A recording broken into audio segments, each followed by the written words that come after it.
Resul-i Ekrem sallallahu aleyhi ve sellem Efendimizin aralarında bir niza vuku bulan kimseleri kendilerine bir talep gelmese de uzlaştırdığı rivayet ediliyor.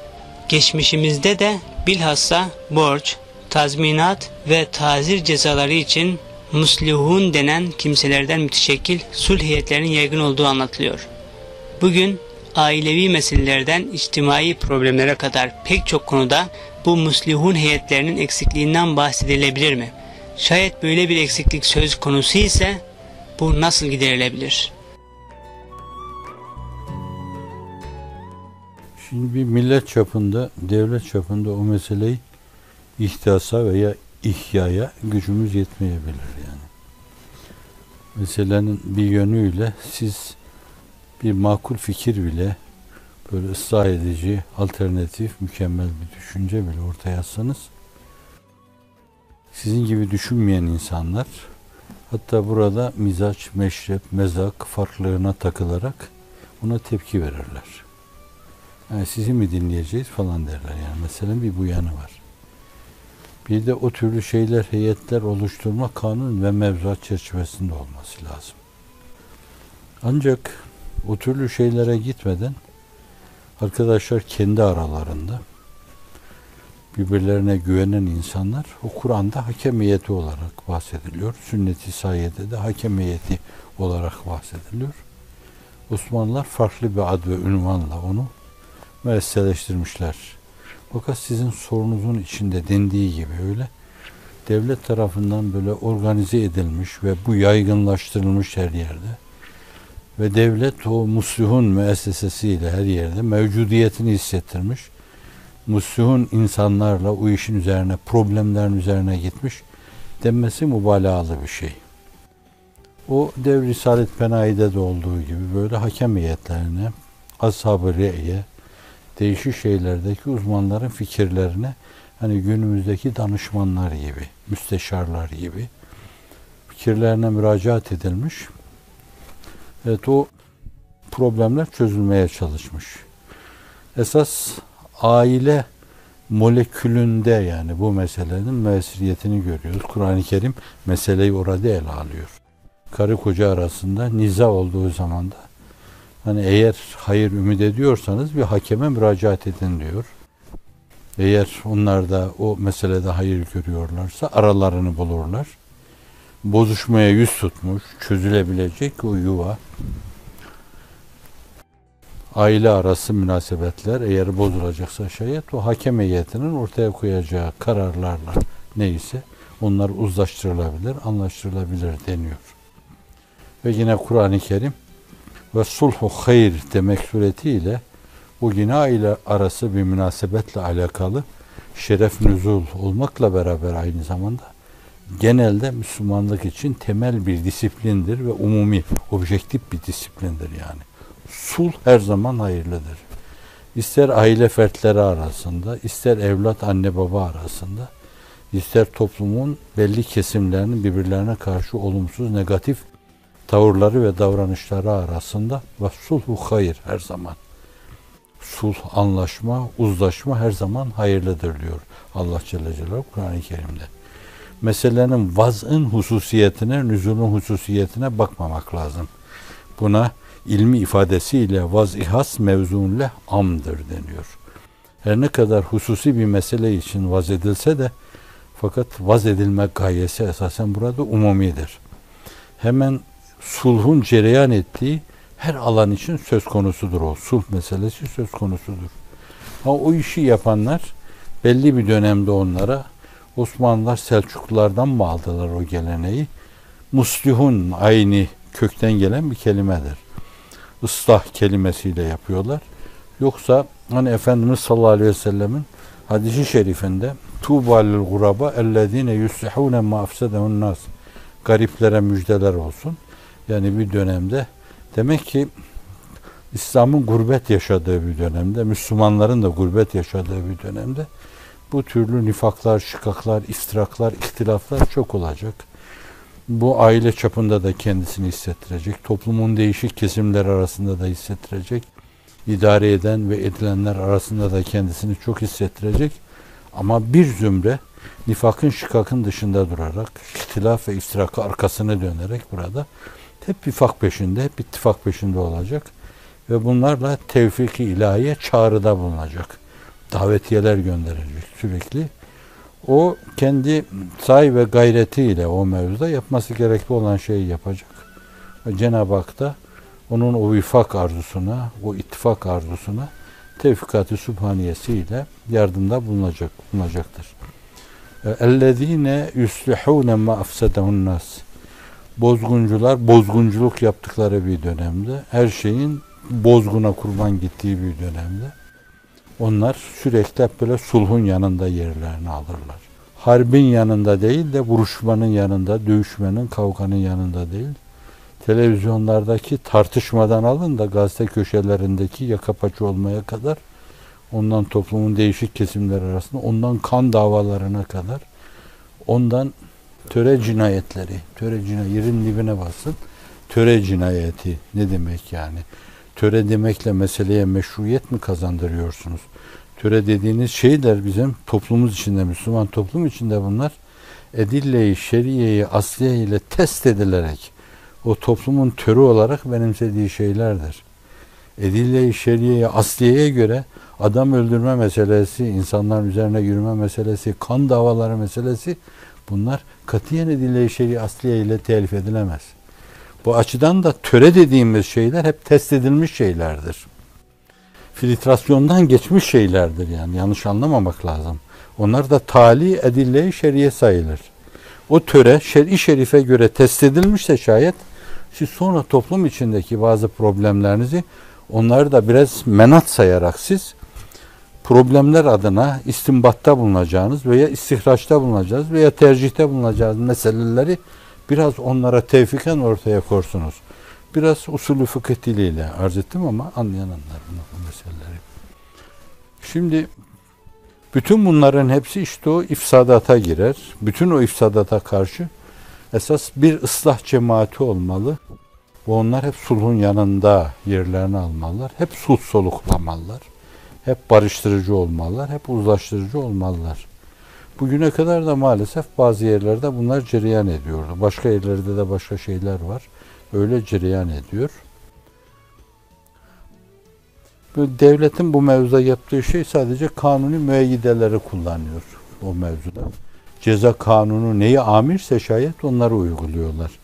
Fakat onlar pek gitmiyor yani. O insanların kalpleriyle, vicdanlarıyla, akıllarıyla ikna edilmeleri lazım.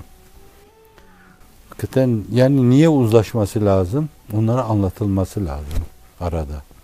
Bu açıdan da böyle iyi mülkiye insanları, iyi adliye insanları, iyi emniyet teşkilatı ve hakikaten uzlaşmanın ve uzlaştırmanın yanında olan askeri teşkilat bu türlü problemlerin çok yaygın olduğu, yani Doğu, Güneydoğu ve varoşlarda olduğu gibi bunlar herkes kendine düşeni yapsa, ilahiyat camiası din adamlarıyla, vaizleriyle, imamlarıyla bu meseleyi yapsa ve böyle gönüllü, hizmete gönül vermiş insanlar kim olursa olsun bunlar da değişik yardımlarıyla, ister böyle kurbanda yaptıkları yardım gibi yardımlarıyla, ister Ramazan'daki fitreleriyle belki o da yaygınlaşacak.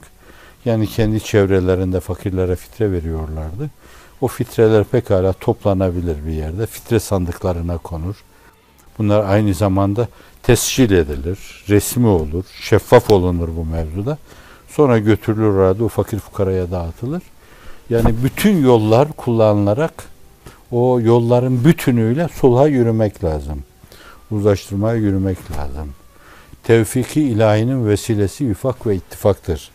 Bir toplumda birbirini böyle tırmalama varsa şayet, hırpalama varsa, düşmanlıklar varsa, azgınlaşmış kinler, nefretler varsa, çok ciddi toplumsal olarak hezeyan yaşanıyorsa, hatta çok defa bu hezeyanlar zaten tabiatları bir kısım hastalıklara açık olan insanlarda toplumsal şizofrene sebebiyet verebilir. Toplumsal bir şizofren yaşanıyorsa şayet bence onun çare-i yeganesi bu şekilde bir müdahaledir, bu şekilde bir muhalecedir.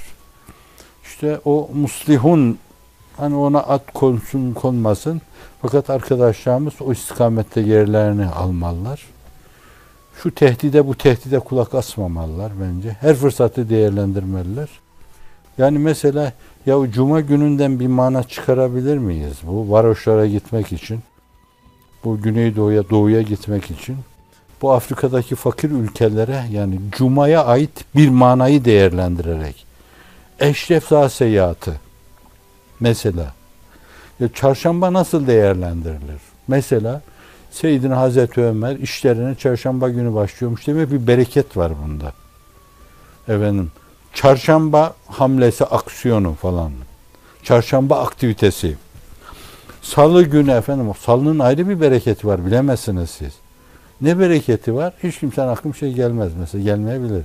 Yahu Fatih Cennet Mekan Aleyh Rahmet ve Gufran Hazretleri İstanbul'u salı günü fethetmiş. Evet. O fethi böyle bir şölenle yaşayalım yani. İnsanların gönüllerinin fethine ve inşirahına vesile olabilecek aktivitelerde bulunalım. Misal olsun diye arz ediyorum bunları. Yani espriyi mazur görün.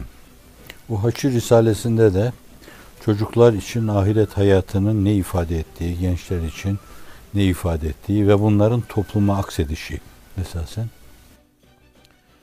Kahiller için, orta yaşlı insanlar için ne ifade ettiği, yaşlar için, aliller için, hastalar için ve yuva için, karı koca arasında anne baba ve evlat münasebetleri açabilirsiniz o meseleyi yani.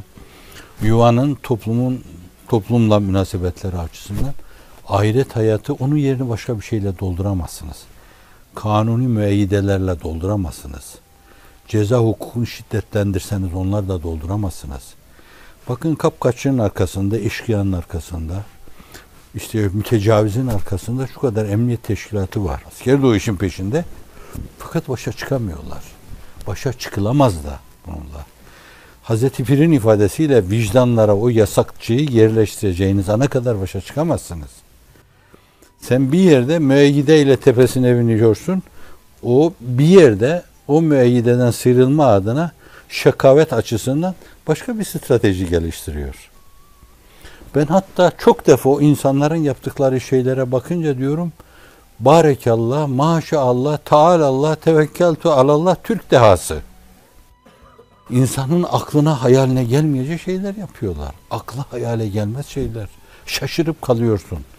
Şimdi siz o ahiret inancını kalplerine koymamışsanız şayet, Allah'a hesap vereceği duygusuyla onların gönüllerini mamur hale getirmemişseniz şayet, öyle binde bir için, binde iki için belki o zecri şeyler evet makul olabilir.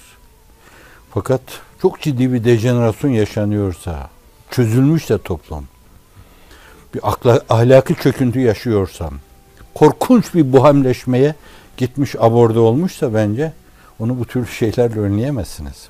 Bu açıdan o sulh mevzuunda da esasen ahiret inancı önemli. Sizin işaret ettiğiniz hadis-i şerif Buhari'de geçen bir hadis-i şeriftir. İşte bir şeyde o bir şey iddia ediyor, öbürü de hayır öyle değildir diyor. Hep öyle olur zaten. Hani bir müddei vardır, bir de münkir vardır. Orada bir mahkeme usulüne göre yapma var yani. İslam fıkhına göre hemen bütün fıkıh kitaplarında olan şey. Ancak aradaki farklı şudur. Yani münkire yemin diyordu o zaman. Müddei de başka çare bulamayınca İmam Şafii'ye göre o da yemin edebilir deniyor. Ama bizim mezhepte Hanefi fukahasında bil icma müddei delil getirmesi lazım. Münkir de yemin etmesi lazım. Şimdi yemin dediğin şeyde bile adam inanmıyorsa yemin eder yani. Yemin eder yani. Adamın öyle bir endişesi yok. Yalan yere yeminin gamus buyuruyor Efendimiz. Günah-ı kebairi 3 saydığı yerde Efendimiz 3'ün sonu diyor. Ve kavlu zur ve kavlu zur ve kavlu zur diyor. Çok ciddi bir helecan ve heyecan içinde. Otururken sürekli bunu tekrar ediyor. Ve kavlu zur ve kavlu zur. Yalan yere şehadet Allah'ın belası bir şeydir. İnsanı şeytanlaştıran bir şeydir buyuruyor. Şimdi adamın öyle bir derdi yoksa, Allah korkusu yoksa, haşr-ı neşre inancı yoksa, cehennem endişesi yoksa yalan yere yemin de eder. Bu açıdan da yani o yeminin arkası bile esasen o inançla doldurulması lazım. Yoksa altı boş demektir. Çok rahat hareket eder. Şimdi fıkıhtaki meselenin şekli şu, yani adam iddia ediyorsa delilini getirip ispat etmesi lazım. Öbürü de hayır diyorsa o mevzuda, o da şey yapması lazım, yemin etmesi lazım. Evet, işte hayırını yeminle takviye etmesi lazım. Fakat Efendimiz sallallahu aleyhi ve sellem burada farklı bir şey uyguluyor.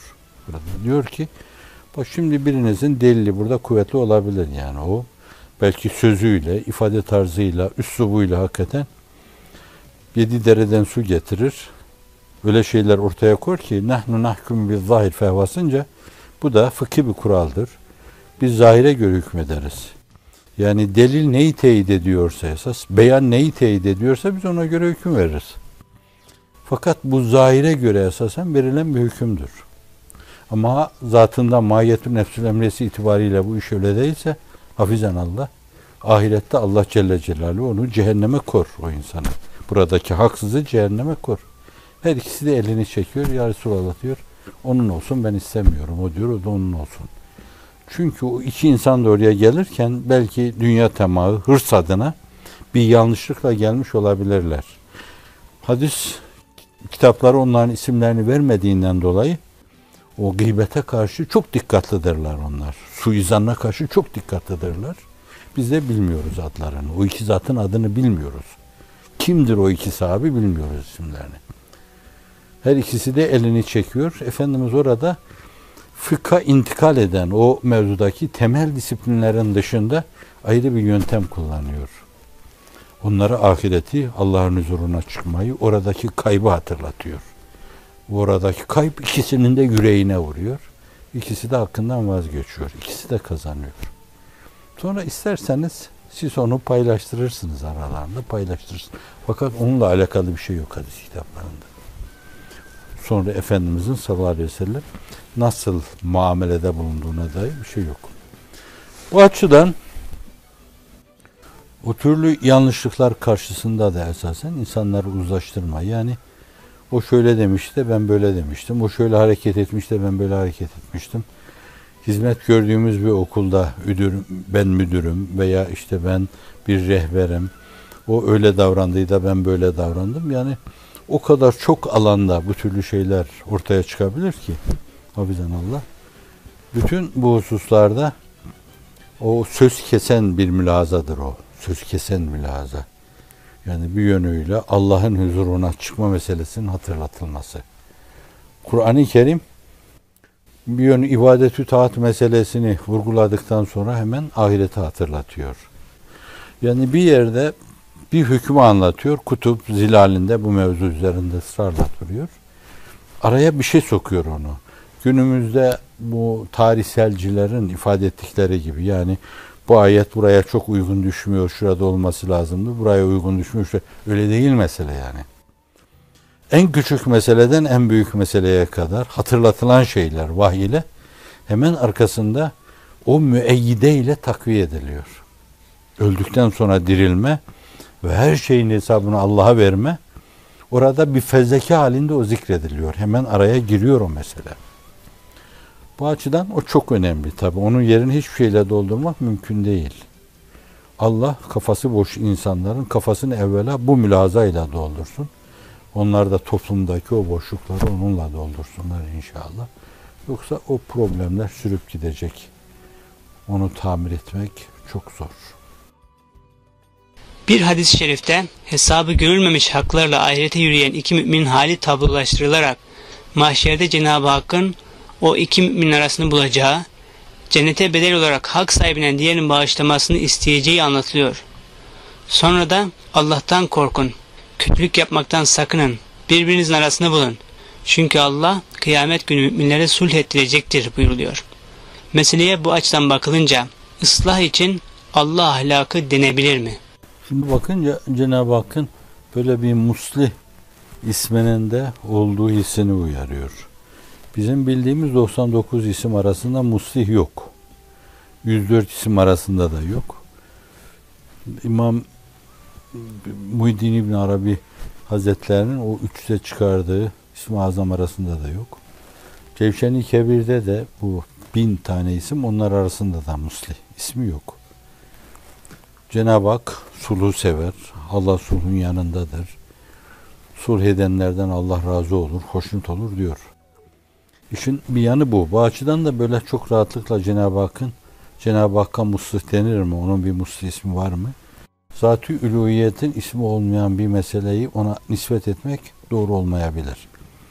O bizim fikri, nazari planda bid'atımız olur.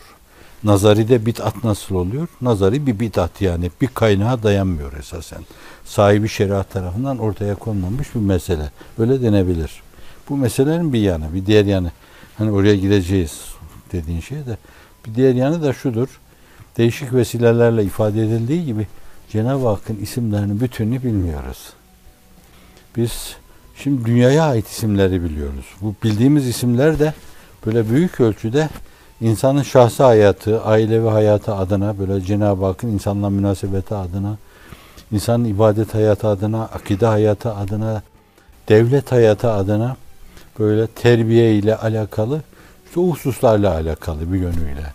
İster 104 tane isim deyin, ister 300 tane isim deyin, isterse 1000 tane isim deyin. Bütün bunlar biraz dünya ile alakalı. Yani dünya, insan, şöyle çok tekrar ettiğimiz bir ifadeyle diyeyim. Eşya, hadiseler, kainat ve Allah. Şimdi bu çerçevede, bu çizgide, bu yörüngede olup biten şeylerle alakalı esma-i ilahi biz biliyoruz. Ahirette mütecelli olan isimleri bilmiyoruz biz. Bu fiziki alemler var olacağına kadar tecelli eden isimleri de biz bilmiyoruz.